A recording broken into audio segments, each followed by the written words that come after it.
இந்தியாவுக்கு 2023 பொதுப்பரவலா இந்தியாவுக்கு எப்படி சார் இருக்கு? இந்த வருஷம் எப்படி இருக்கு? இந்த வருஷம் நியூ இயர் பிறக்கக்கூடிய நட்சத்திரம் உத்திராட நட்சத்திரம். உத்திராடம் நட்சத்திரம் சொல்லக்கூடியது சூரியனுடைய நட்சத்திரம். அரசு சார்ந்த விஷயங்களை நிறைய மாற்றங்கள் இருக்கக்கூடிய ஒரு முக்கியமான வருஷமா இருக்க போகுது. கான்ஸ்டியூஷன் லெவலில் நிறைய சேஞ்சஸ் சரிங்களா, நிறைய முக்கியமான விஷயங்கள்லாம் நடக்கக்கூடிய ஒரு முக்கியமான ஆண்டு 2025ஆம் ஆண்டு கண்டிப்பாக இந்தியாவுக்கு இருக்க போகுது. அதனால் அவங்களாம் இனிமேல் ஷேரே வேண்டாம், நம்ம என் வேலையை பார்ப்போம்னு போகக்கூடிய ஒரு சூழ்நிலை இருக்கும்.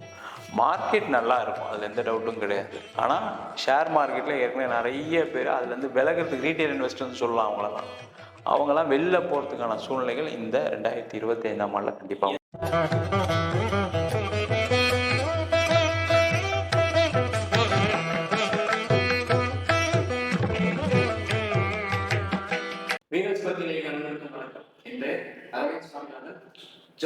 இன்னைக்கு என்னுடைய Guruji doctor Venus Balaji sir இருக்காங்க. வணக்கம் சார்.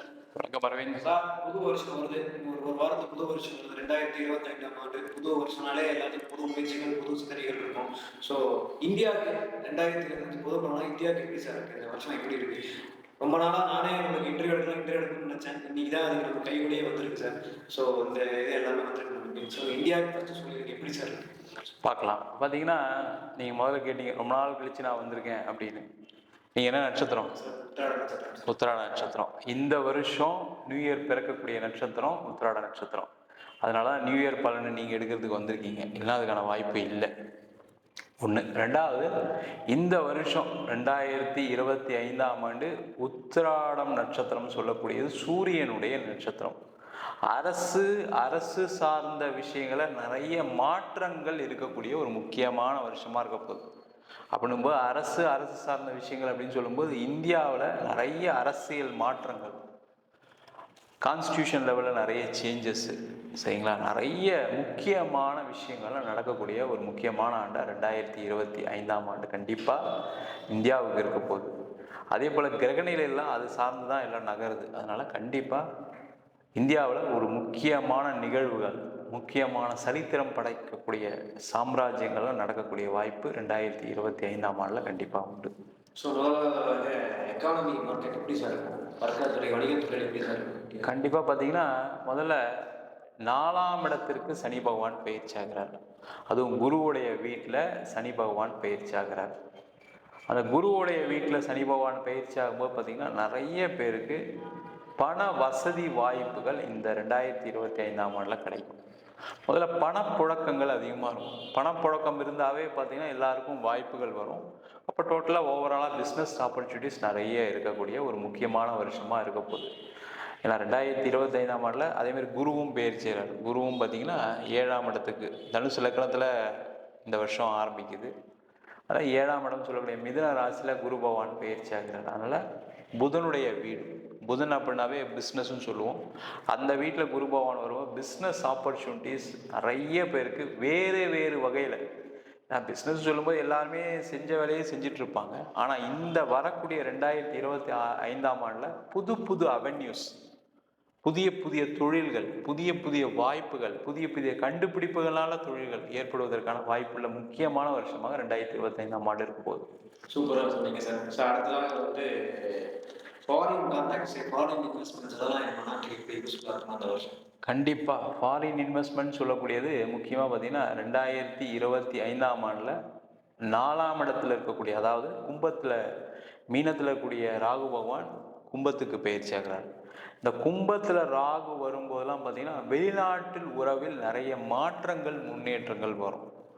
நிறைய பேர் வெளிநாடுல இருக்கக்கூடியவர்கள் நிறைய அங்கே இருக்கக்கூடிய அரசு இந்தியாவுக்கு சப்போர்ட் பண்ணக்கூடிய ஒரு சூழ்நிலை கண்டிப்பாக வந்தே தீரும். அதனால் பார்த்திங்கன்னா வர்த்தகம் அதிகமாகும். அதனால் தொழிலில் நிறைய முன்னேற்றங்கள் ஏற்படும். நிறைய ஜாயிண்ட் வெஞ்சர்ஸ்லாம் நிறைய நடக்கும். 2 பேர் சேர்ந்து வர்த்தகம் சம்மந்தப்பட்ட விஷயத்தில் நிறைய டீல்ஸ், அக்ரிமெண்ட்ஸ்லாம் போகிறதுக்கான வாய்ப்பு 2025ஆம் ஆண்டில் கண்டிப்பாக உண்டு. சார் அடுத்த வேலை வந்து ஷேர் மார்க்கெட் சார். எல்லாம் ஷேர் மார்க்கெட் பொருளாதாரமே கிடையாது ஊரில். ஸோ இந்தியா ஷேர் மார்க்கெட் எப்படி சார் குரோத் எப்படி இருக்கும்? ஷேர் மார்க்கெட்டை பொறுத்த வரைக்கும் என்னென்னா மிக்ஸ்டாக இருக்கும். ஏன்னா புதனுடைய வீடு, நிறைய பேர் ஷேர் மார்க்கெட்டில் சில பேர் ஏமாற்றங்களை அடைஞ்சவங்க அது வேண்டவே வேண்டாம் அப்படின்னு போகக்கூடிய ஒரு சூழ்நிலை வரக்கூடிய முக்கியமான வருஷமாக இருக்க போகுது. நிறைய பேருக்கு அது நடக்கும். ஏன்னா நிறைய பேர் பணத்தை இழக்கக்கூடிய ஒரு சூழல் கடந்த வருஷத்தில் இருந்துச்சு. அது மீனராசியில் ராகு பயணிக்கக்கூடிய காலகட்டத்தில் குருவுடைய வீட்டில் ராகு பயணிக்கும் நிறைய பண இழப்புகள் சில பேருக்கு நடந்திருக்கு. பெரிய பண இழப்புகள் நடந்திருக்கும். அதனால் அவங்களாம் இனிமேல் ஷேரே வேண்டாம், நம்ம என் வேலையை பார்ப்போம்னு போகக்கூடிய ஒரு சூழ்நிலை இருக்கும். மார்க்கெட் நல்லா இருக்கும், அதில் எந்த டவுட்டும் கிடையாது. ஆனால் ஷேர் மார்க்கெட்டில் ஏற்கனவே நிறைய பேர் அதுலேருந்து விலகிறதுக்கு ரீட்டைல் இன்வெஸ்டர்னு சொல்லலாம். அவங்களாம் வெளில போகிறதுக்கான சூழ்நிலைகள் இந்த 2025ஆம் ஆண்டில் கண்டிப்பாக எந்த ராசிக்காரர்கள் வந்து கேர்ஃபுல்லாக இருக்கும் மார்க்கெட் முக்கியமாக சொல்லிட்டு ராசி இந்த வருஷம்? இல்லை, இந்த வருஷம் முக்கியமாக கவனமாக இருக்கக்கூடிய ராசி அன்பர்கள் யாருன்னா முதன்மையான ராசி சிம்ம ராசி அன்பர்கள். ஷேர் மார்க்கெட்டில் இருக்கீங்கன்னா ரொம்ப கேர்ஃபுல்லாக இருங்க, பிரச்சனைகள் வரும். அதே போல் சிம்ம ராசியாக இருக்கீங்க, அவங்களுக்கு பணம் முதலீடு அதாவது ஷேர் மார்க்கெட்டில் கவனமாக இருக்கணும். அடுத்தது ஷேர் மார்க்கெட்டில் கவனமாக இருக்கக்கூடிய ராசி மீன ராசி. ராசியிலே சனி பகவான், அதனால் அவங்க கேர்ஃபுல்லாக இருக்கணும். அடுத்ததாக மேஷ ராசி அன்பர்கள், அவங்களும் ஷேர் மார்க்கெட்டில் ஏன்னா 7 சனி ஆரம்பிக்குது, அதனால் கவனமாக இருக்கணும்.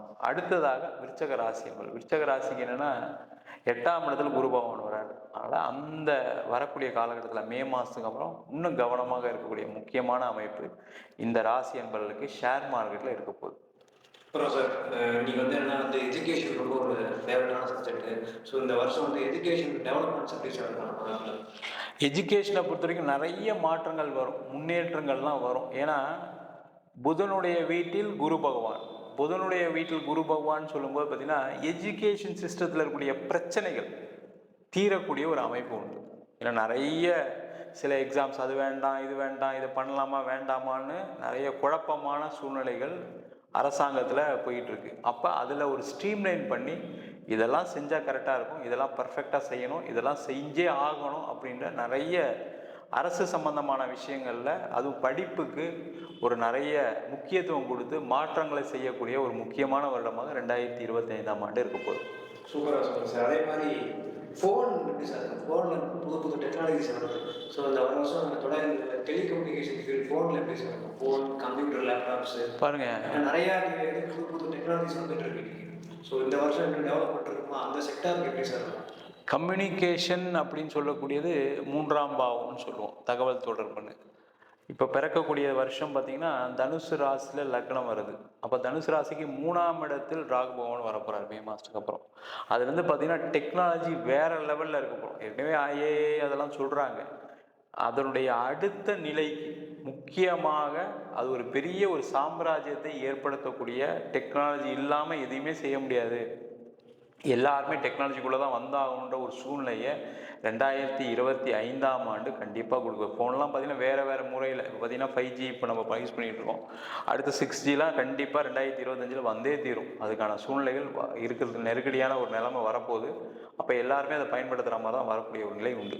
அதே மாதிரி சார் வண்டி வாகனம் ஆட்டோமொபைல் இண்டஸ்ட்ரியில் பார்த்தீங்கன்னா எனக்கு வந்து வெஹிக்கல் ரொம்ப ஃபேமஸாக இருக்குது.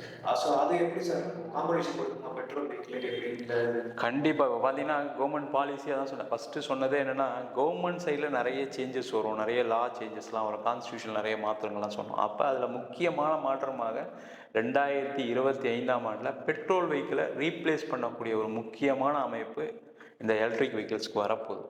அதில் எந்த டவுட்டும் கிடையாது. ஏன்னா சனியுடைய வீட்டில் ராகு வரும்போது என்னென்னா வேலை ஆட்கள் குறைப்பு கண்டிப்பாக வரும்.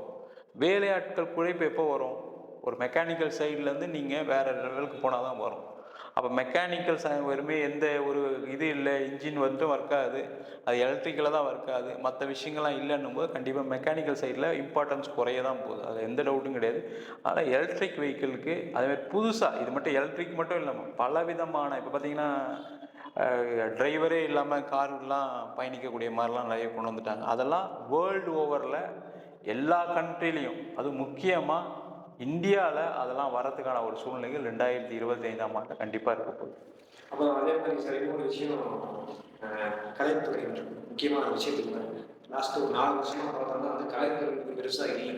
ஏன்னா கொரோனா டைம்லேருந்தே வந்து நம்ம பார்த்துட்டு இருக்கோம், தேட்டரில் வந்து முக்கியமான நாட்களில் மட்டும் படங்கள் ரிலீஸ் ஆகுது, பொங்கல், தீபாவளி அந்த மாதிரி டைமில் மட்டும். ஸோ இந்த வருஷம் கலைத்துறையினருக்கு எப்படி சார் இருக்கும், அவங்க டெவலப்மெண்ட்ஸ் இருக்குமா, எப்படி இருக்கு, சினி இண்டஸ்ட்ரி எப்படி இருக்கு? கலைத்துறை அப்படின்னு சொல்லும்போது முக்கியமான ஒரு பணப்புழக்கத்தை கொடுக்கக்கூடிய ஒரு துறையாக இருக்குது இப்போது. அதில் முக்கியமாக கலை நம்ம வெறும் சினிமா மட்டும் இல்லாமல் எல்லாம் டிஜிட்டல் மொத்தமாக எடுத்துக்கலாம். நம்ம அது மாதிரி எடுக்கும்போது பார்த்திங்கன்னா அந்த கலை அப்படின்னு சொல்லக்கூடிய சுக்கிரனை குறிக்கும். அந்த சுக்கிரனுடைய வீடு ரிஷபமும் துலாவும். துலா ராசியை குரு பார்க்கிறார் இப்போ. அது ஒரு சிறப்பான பார்வை. அதுவும் இல்லாமல் கும்ப ராசியில் இருக்கக்கூடிய ராகு ரொம்ப முக்கியம். இந்த ரெண்டும் சேர்ந்து இந்த கலைத்துறையில் இருக்கக்கூடியவர்களுக்கு நிறைய இந்த வருஷம் பார்த்திங்கன்னா ஒரு சிறப்பான வருஷமாக இருக்க போகுது. நிறைய சேஞ்சஸ். இப்போ பார்த்திங்கன்னா மக்களுடைய தேவைகளும் நிறைய மாறக்கூடிய ஒரு சூழ்நிலை இருக்கும். அதுக்கு தகுந்த மாதிரி நிறைய படம் வரப்போகுது. நிறைய இந்த ஓடிடி பிளாட்ஃபார்மில் பெரிய டெவலப்மெண்ட் இல்லாமல் இருக்குது. அதெல்லாம் அதிகமாக வரத்துக்கான தான் சொன்னேன். டெக்னாலஜிக்கல் அட்வான்ஸ்மெண்ட்டோட கலைத்துறையில் இருக்கக்கூடிய வளர்ச்சி மிக அசுர வளர்ச்சியாக இருக்கக்கூடிய முக்கியமான வருஷமாக 2025ஆம் ஆண்டு இருக்க போகுது. அப்புறம் இன்னொரு விஷயம் சார், இயற்கை சீற்று முக்கியமான விஷயம். ஸோ வருஷம் வருஷம் இயற்கை சீற்றம் வருது, பூகம்பம், புயல் அந்த மாதிரி வருது. ஸோ இந்த வருஷம் இந்தியாவுக்கு குறிப்பாக தமிழ்நாட்டுக்கு எப்படி சார்? பார்த்தீங்கன்னா இந்த வருஷம் பெரிய இயற்கை சீற்றங்கள் வராது. ஏன்னா குருவுடைய வீட்டில் சனி பகவானுடைய பயிற்சி, மிதுன ராசியில் குரு பகவானுடைய பயிற்சி, கும்ப ராசியில் ராகு பகவானுடைய பயிற்சி. இயற்கை சீற்றங்களில் பெரிய பாதிப்புகள் கண்டிப்பாக வராது. அதனால் நம்ம ஒன்றும் பெருசாக கவலைப்பட வேணாம். இந்த வருஷம் கொஞ்சம் பனி அதிகமாக இருக்கிறதுக்கான வாய்ப்புகள் உண்டு முக்கியமாக. அதே போல் இந்த வருஷம் பார்த்திங்கன்னா அரசு சார்ந்த விஷயங்கள், அது சென்ட்ரல் கவர்மெண்ட்டாக இருக்கலாம், ஸ்டேட் கவர்மெண்ட்டாக இருக்கலாம், அவங்களுக்கு ஒரு பிரச்சனைகள் வரக்கூடிய ஒரு சூழ்நிலை உண்டு. அவங்களுக்கு ஒரு நெருக்கடியான காலகட்டம். அதை மட்டும் அவங்க கேர்ஃபுல்லாக பார்க்க வேண்டிய சூழ்நிலைகள் கண்டிப்பாக இருக்குது. அதை ஹேண்டில் பண்ணுறதுக்கான வாய்ப்பையும் இந்த குரு பகவான் கண்டிப்பாக கொடுக்க போகிறார். ஆன்மீகம் வந்து எப்படி சார் இந்தியாவில் எல்லாத்துக்கும் ஆன்மீக சிந்தனைகள் எப்படி இருக்கும் பாருங்கள். எப்பெல்லாம் குருவோடைய வீட்டில் சனி பகவான் வராரோ அந்த காலகட்டத்தில் ஆன்மீகத்தில் மிகப்பெரிய எழுச்சி இருக்கும். நீங்கள் வேண்டவே வேண்டாம்னு சொன்னால் கூட கோவிலுக்கு போகாத மக்கள் இருக்க போகிறதில்ல கண்டிப்பாக. அது என்ன மாதிரி கண்டிஷனில் இருந்தாலும் சரி, அது எந்த ரிலீஜன் இருந்தாலும் சரி, எல்லாருமே கோவிலுக்கு சென்றால் நம்மளுக்கு சிறப்பு, நம்மளுக்கு நிறைய சேஞ்சஸ் நடக்கும் அப்படின்னு நம்பிக்கையோட சின்ன வயதுலேருந்து வயதானவங்க வரைக்கும் கோயிலுக்கு செல்லாதவர்கள் கூட செல்வதற்கான முக்கியமான வருஷமாக 2025ஆம் ஆண்டு இருக்க போது. ஆன்மீகத்தில் மிகப்பெரிய ஒரு மாற்றம் கண்டிப்பாக மனதளவில் வரும். எல்லாருமே வந்து என்னன்னா செயலளவில் வரணும்னு நினைக்கிறாங்க. செயலளவில் இல்லை, மனதளவில் ஆன்மீகம்னா என்ன அப்படின்ற ஒரு புரிதல் வரும். அதே போல் அந்த ஆன்மீகம் சார்ந்த விஷயங்களில் அதிகமான கவனம், ஆன்மீக துறவிகளுக்கு மேலே ஒரு கவனம், குருமார்கள் மீது ஒரு கவனம் ஏற்படுவதற்கான ஒரு முக்கியமான ஆண்டாக 2025ஆம் ஆண்டு இருக்க போகுது. அப்புறம் சார் மருத்துவத்துறை மருத்துவத்துறை டெவலப்மெண்ட்ஸ் இருக்கு, நிறைய டெக்னாலஜிஸ் வருது, ரோபோட்டிக் சர்ஜரி அந்த மாதிரி நிறைய வருது. ஸோ மருத்துவத்துறை எப்படி சார்? அதெல்லாம் பெரிய அட்வான்ஸ்மெண்ட் இருக்கும். நீங்கள் மருத்துவம்னு மட்டும் தனியாக சொல்கிறீங்க. என்ன பொறுத்திருக்கும் தொழில்துறை அப்படின்னு எடுத்துக்கலாம். தொழில்துறை அப்படின்னு சொல்லும்போது பார்த்தீங்கன்னா ரோபோட்டிக்ஸுடைய லெவல், ஆர்டிஃபிஷியல் இன்டெலிஜென்ஸ் லெவல் பெரிய லெவலில் இருக்க போகுது. ஏன்னா சனியோடைய வீட்டில் ராகு பகவான் வரும்போது பார்த்தீங்கன்னா வேலையாட்களுடைய டிமாண்ட் அதிகமாகிடும். அந்த டிமாண்ட் அதிகமாகும். அந்த டிமாண்டை நியூட்ரலைஸ் பண்ணுறதுக்கு, டிமாண்டை கம்மி பண்ணுறதுக்கு நீங்கள் ஆர்டிஃபிஷியல் இன்டெலிஜென்ஸ் மாதிரி டெக்னாலஜிக்கல் டெவலப்மெண்ட்னால நிறைய விஷயங்கள் நடக்க போகுது. அதே மாதிரி நிறைய இந்த வருஷம் பார்த்திங்கன்னா வேலையாட்களுக்கான சம்பள உயர்வு பல மடங்கு அதிகமாக போகுது. ஏன்னா டிமாண்ட் கிரியேட் ஆகும்போது என்ன ஆகும், ஆட்டோமேட்டிக்காக சம்பள உயர்வு வரும். அதற்கு மிக மிக முக்கிய காரணமாக இந்த கும்ப ராசியில் உள்ள ராகுவும் மீன ராசியில் உள்ள சனியும் கண்டிப்பாக ஏற்படுத்த போது 2025. அது என்னன்னா நம்ம சொல்லக்கூடிய விஷயங்கள்லாம் சில விஷயங்களுடைய எஃபெக்ட் அடுத்த வருஷம் தான் தெரியும். ஏன்னா இப்போ தான் ஆரம்பிக்கும். இப்போ மார்ச் மாதத்துக்கு அப்புறம் சனி வர போகிறாரு. மே மாதத்தில் குரு பயிற்சி, ராகு கேது பயிற்சி, அதுலேருந்து தான் சேஞ்சஸ் நடக்கும். அதோட இம்பேக்டை அடுத்த வருஷம் தான் ஃபீல் பண்ணுவாங்க. ஆனால் அதுக்கான ஆரம்ப வருடம் இதான் இருக்க போகுது. ஃபைனலாக கொஸ்டின் சார், நம்ம இல்லை ஃபுட் மார்க்கெட்லாம் எப்படி சார் இருக்கும்? அதாவது கிராசரி ஐட்டம்ஸ் வேலை அதெல்லாம் நாளைக்கெல்லாம் ஏறிட்டு இருக்கு. காய்கறி விலையாக இருக்கட்டும், கிராசரி ஐட்டம் அதெல்லாம் எப்படி குறையுமா, ஏறுமா, இல்லை ஸ்டாண்டர்டாக அப்படி இருக்குமா? இந்த வருஷம் பார்த்தீங்கன்னா குருவுடைய வீட்டில் சனி பகவான், அதனால் விளைச்சல் நல்லா இருக்கும். பெரிய லெவலில் டிமாண்ட்ஸ் எதுவும் வராது. அதனால் ஒன்றும் பயப்பட வேண்டாம், சரிங்களா? ஆனால் இந்த வருஷம் பார்த்திங்கன்னா காய்கறிக்காக, உணவுக்காக அதிகமாக செலவு செய்யக்கூடிய ஒரு முக்கியமான வருடமாக இருக்க போகுது. இத்தனை நாள் பார்த்திங்கன்னா எல்லோரும் சாப்பிட்டாங்க, செஞ்சாங்க, ஆனால் அதனுடைய செலவு கம்மியாக இருந்தது. இந்த வருஷம் பார்த்திங்கன்னா உணவுக்காக நிறைய செலவு பண்ண சொல்லக்கூடிய குடும்பங்கள் அதிகமாக போகுது. ஏன்னா டிஃப்ரெண்ட்டாக டேஸ்ட்டாக நம்ம சாப்பிட்ணும் அப்படின்ற ஒரு சிந்தனை மக்கள் மனதில் வரக்கூடிய ஒரு முக்கியமான ஆண்டாக இந்த 2025ஆம் ஆண்டு இருக்க போகுது. ரொம்ப அற்புதமாக சொன்னீங்க சார். 2025 பொதுப்படம் எல்லாத்துக்குமே யூஸ்ஃபுல்லாக இருக்கும். நீங்கள் ரொம்ப நன்றி சார். நன்றி, வணக்கம்.